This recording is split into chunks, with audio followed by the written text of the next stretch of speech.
Hello and welcome to personal finance bulletin money time में हूं आपके साथ मीनू शर्मा और इस बुलेटिन में मैं आपको बताऊंगी आपकी जेब और जिंदगी पर असर डालने वाली पर्सनल फाइनेंस, बिजनेस और पॉलिसी से जुड़ी तमाम बड़ी खबरें। तो चलिए फटाफट शुरू करते हैं इस बुलेटिन में खबरों का सिलसिला। देश की दूसरी सबसे बड़ी आईटी कंपनी इन्फोसिस ने आज 16 अक्टूबर को फाइनेंशियल ईयर 26 की सितंबर तिमाही के नतीजों का ऐलान कर दिया है। दूसरी तिमाही में कंपनी का नेट प्रॉफिट 13.19% बढ़कर 7,364 करोड़ रुपए पर पहुंच गया। वित्त वर्ष 2025 की दूसरी तिमाही में यह आंकड़ा 6,506 करोड़ रुपए था। पिछली जून तिमाही के मुकाबले आईटी कंपनी का शुद्ध लाभ 6.4% बढ़ा है। कंपनी ने अपने शेयर धारकों के लिए 23 रुपए प्रति शेयर के डिविडेंड का ऐलान भी किया। सितंबर तिमाही में इन्फोसिस का ऑपरेशन से रेवेन्यू 8.5% बढ़कर 44,490 करोड़ रुपए हो गया। एक साल पहले इसी अवधि में ये 40,986 करोड़ रुपए पर था। आपको बता दें कि कॉन्टेस्ट करेंसी यानी कि सीसी के संदर्भ में इसका रेवेन्यू सालाना आधार पर 2.9% और तिमाही आधार पर 2.2% बढ़ा है। इसके अलावा कंपनी के खर्च भी बढ़कर 35,243 करोड़ हो गए हैं। आपको बता दें कि इन्वेस्टर और फ्यूचर एस्पेक्ट क्या है। अगर इसकी बात करें तो इन्फोसिस की मजबूत प्रॉफिट ग्रोथ और बड़े कॉन्ट्रैक्ट्स और एआई फर्स्ट रणनीति लॉन्ग टर्म निवेशकों के लिए इसे एक भरोसेमंद और स्थिर रिटर्न देने वाला यानी कि स्टेबल रिटर्न देने वाला स्टॉक बनाती है। नियमित डिविडेंड, बढ़ते फ्री कैश फ्लो और नए डील से निवेशकों का पैसा सुरक्षित और बढ़ने की संभावना की दिशा में जा सकता है। लेकिन कोई भी स्टेप लेने से पहले बेहतर है कि आपने फाइनेंशियल एडवाइजर की सलाह जरूर लें। बढ़ते आगे, फूड डिलीवरी कंपनी इटरनल ने यानी कि जोमेटो ने गुरुवार को दूसरी तिमाही जुलाई सितंबर में 65 करोड़ रुपए का मुनाफा दर्ज किया, जबकि एक साल पहले इसी तिमाही में 176 करोड़ रुपए का प्रॉफिट इस कंपनी को हुआ था। हालांकि नेट प्रॉफिट पिछली तिमाही यानी कि अप्रैल जून के 25 करोड़ रुपए से ज्यादा रहा। इटरनल का वित्त वर्ष 2026 की दूसरी तिमाही का 65 करोड़ रुपए का नेट प्रॉफिट दर्ज किया गया है। ये वित्त वर्ष 2025 की दूसरी तिमाही के 176 करोड़ रुपए के नेट प्रॉफिट से 63% कम है।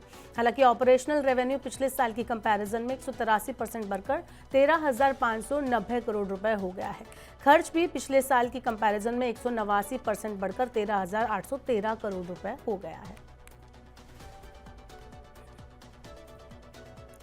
ब्रिटिश सरकार ने रूस की 90 कंपनियों पर नए प्रतिबंध लगा दिया है। इसके साथ ही भारत की नायरा एनर्जी पर भी प्रतिबंध की घोषणा की गई है। ब्रिटिश विदेश मंत्रालय यानी कि FCDO ने इस फैसले की जानकारी देते हुए कहा कि ये कार्रवाई ट्रेजरी के साथ मिलकर की गई है ताकि रूस को मिलने वाली तेल से होने वाली कमाई पर रोक लगाई जा सके। इसके साथ ही कहा गया कि ब्रिटेन का ये कदम दिखाता है कि वो पुतिन की फंडिंग लाइनों को काटने के लिए प्रतिबद्ध है। ब्रिटेन ने नायरा एनर्जी पर आरोप लगाया कि उसने 2024 में 10 करोड़ बैरल यानी कि 5 अरब डॉलर से ज्यादा का रूसी क्रूड आयात किया। इससे पहले भी यूरोपीय संघ ने कंपनी पर इसी तरह के प्रतिबंध लगाए थे। नायरा एनर्जी ने ब्रिटिश पाबंदियों पर प्रतिक्रिया भी दी है। उन्होंने कहा है कि कंपनी भारत के सभी कानूनों और नियमों का पालन करती है। चलिए आगे बढ़ते हैं और बताते हैं शेयर मार्केट का क्या कुछ हाल है। तो भारतीय शेयर बाजार में गुरुवार को तेजी रही। घरेलू आय में सुधार और नए विदेशी कैपिटल फ्लो को लेकर आशावाद के चलते सेंसेक्स और निफ्टी पर फाइनेंशियल और कंज्यूमर ड्यूरेबल्स वस्तुओं के शेयरों में तेजी रही। 16 अक्टूबर को यानी कि आज भारतीय शेयर बाजार में लगातार दूसरे सत्र में अच्छी बढ़त देखी गई।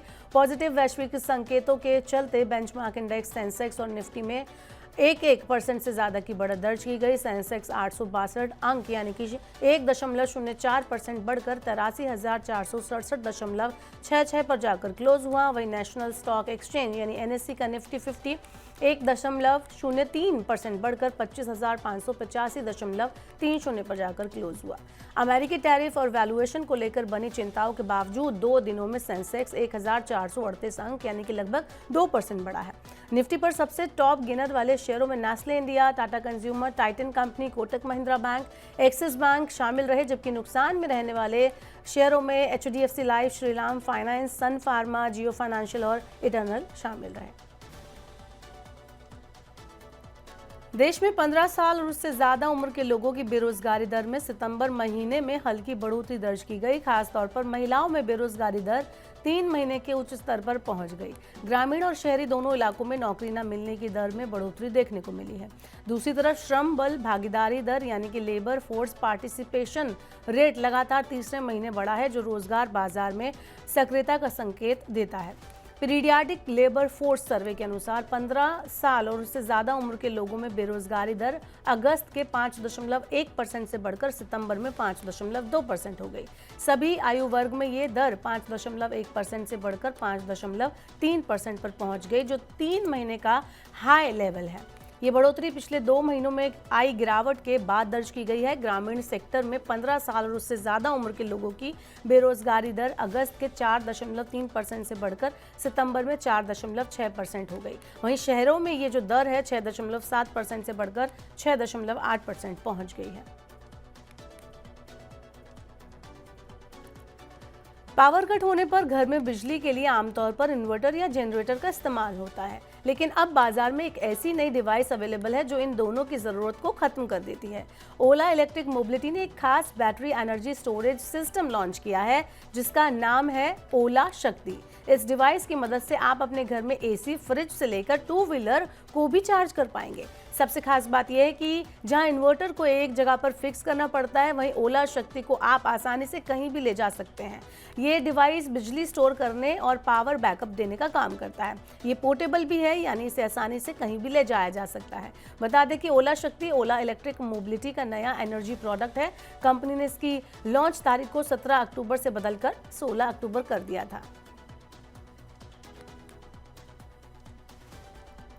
देश की प्रमुख टेलीकॉम कंपनी भारत संचार निगम लिमिटेड यानी BSNL ने दिवाली के उत्सव को खास बनाने के लिए एक शानदार ऑफर पेश किया है।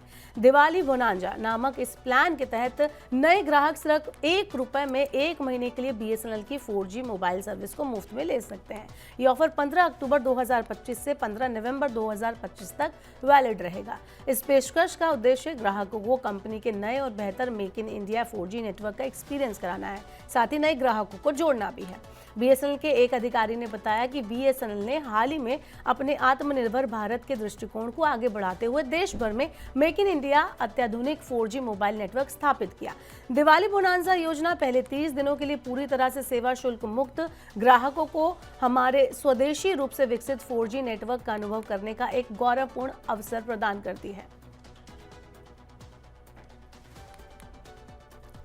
फोटो शेयर करने का झंझट अब खत्म होने जा रहा है। जी हाँ, कू के को-फाउंडर मयंक विदावदका ने एक नया आर्टिफिशियल इंटेलिजेंस आधारित ऐप पिक्सी लॉन्च किया है, जो बिना किसी मेहनत के 2 लोगों के बीच फोटो अपने आप शेयर कर देता है। ये ऐप अपने नए consumer tech venture billion hearts के तहत पेश किया गया है। ऐप की बात करें तो पिक्सी एक AI powered mutual photo sharing app है। इसका मतलब यह है कि अगर 2 लोग एक दूसरे को एक बार अप्रूवल दे देते हैं तो उनके स्मार्टफोन के बीच अपने आप उन फोटोज का शेयरिंग हो जाएगा, जिसमें वो एक दूसरे के साथ नजर आते हैं।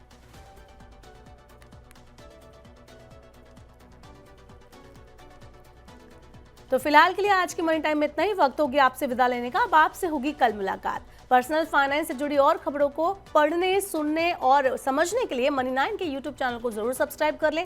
साथ ही आज का हमारा मनी टाइम का एपिसोड आपको कैसा लगा, नीचे कमेंट बॉक्स में अपना फीडबैक हमें देना ना भूलें। फिलहाल के लिए इस बुलेटिन में इतना ही। बने रहिए मनी 9 के साथ। नमस्कार, शुभ रात्रि।